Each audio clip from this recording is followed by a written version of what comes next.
Calme plat devant le 36 quai des Orfèvres. Il est 5 h du matin sous les combles, au 4e étage. Les hommes de l'anti-gang se préparent. Avec chacun 30 kilos de matériel sur le dos, ils dévalent les escaliers. Direction la banlieue sud de Paris.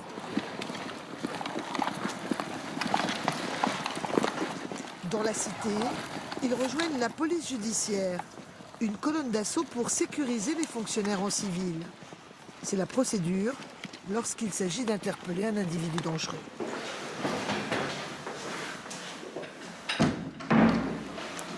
Et c'est le cas, l'homme est recherché pour meurtre à la Kalachnikov. Ici, pas de sommation. Ils vont enfoncer la porte avec cet appareil. Même les blindages ne lui résistent pas. 6 h pile, les hommes passent à l'action.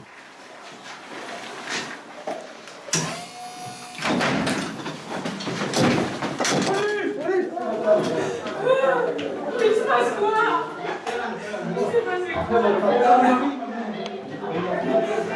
En quelques secondes, le prévenu est maîtrisé. Il tentait déjà de s'évader par le balcon. La situation est sous contrôle. La PJ peut maintenant faire son travail. Ils cherchent justement un peu la maîtrise de l'interpellation pour ne pas être embêtés pour faire après leurs opérations, les opérations qui suivent, c'est-à-dire la perquisition, les auditions, etc. Le suspect sera escorté jusqu'au commissariat local. 2 heures plus tard, retour sous les toits du 36 quai des Orfèvres. Plusieurs fois par jour, les policiers grimpent jusqu'au 4e sur ces marches qui n'ont pas bougé depuis plus d'1 siècle. L'escalier a vu défiler toute l'aristocratie du grand banditisme. Les voyous d'après-guerre comme la bande à Bono ou le gang des tractions avant et son redoutable arsenal.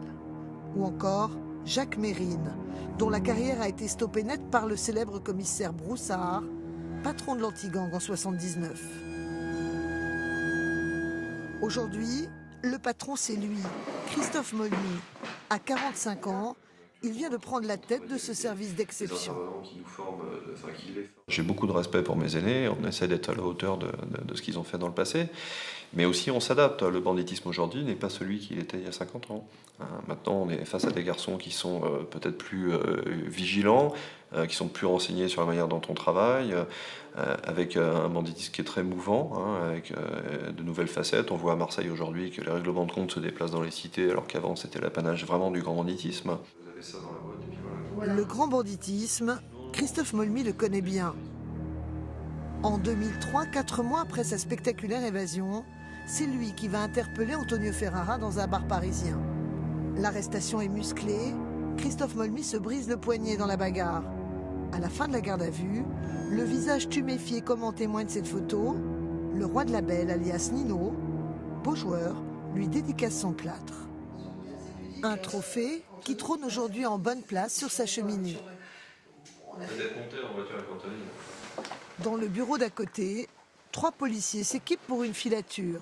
Un indique leur a signalé un homme qui planifierait un braquage. De repérer une banque pour la braquer, d'après le tonton. Une banque? D'accord, il fait ça encore l'ancienne, d'accord. Voilà, on n'a pas plus de précision. C'est l'essentiel de leur métier, la surveillance. Et je pense qu'il va prendre, il flèche à droite et il prend le périph' intérieur. Les plans qui durent parfois des journées entières, rythmés par des sandwichs avalés à la hâte. L'attente, moment propice aux confidences.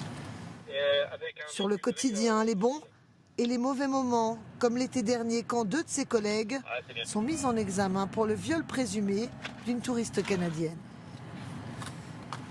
Ça nous a affectés, oui.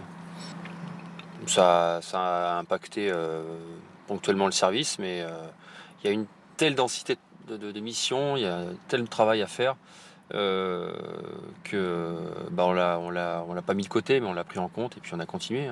On a continué à avancer, oui. Ouais, de 21, a priori, ça va partir. Ouais, reçu, t'as une direction? Pas le temps de s'apesantir, Anthony reprend la filature. Pour l'instant, il est toujours sur le rond. Après quelques kilomètres, le suspect est repéré Bon, il poursuit son chemin, les mains dans les poches, tranquille. et clairement identifié. Sa mission est terminée pour aujourd'hui. Le policier ne doit pas prendre le risque d'être repéré. C'est la spécificité de ce service, comme nous l'explique le numéro 2, le commissaire Salinas. Une enquête traditionnelle, c'est des faits, c'est-à-dire quelqu'un, un forfait qui a été fait, un braquage, et puis on enquête, et puis on essaie d'identifier les gens. Là, c'est de l'inverse.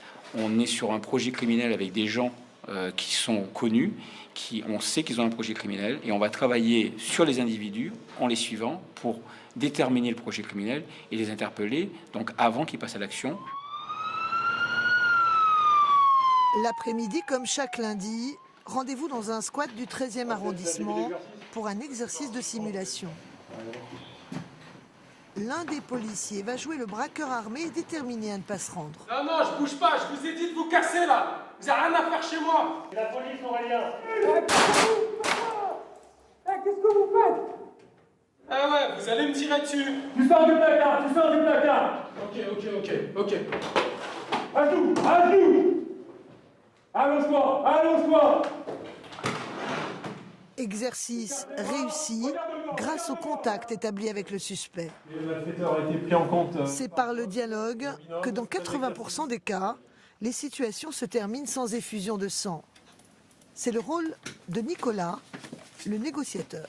Donc si la personne est très excitée, on ne lui répond pas sur le même ton. Nous, on lui parle toujours posément, puisque le but c'est de la calmer, de la rassurer. On adopte un vocabulaire rassurant. On essaie de rassurer cette personne. Ok, c'est bon pour vous? C'est bon? Allez, bon Mino? Allez.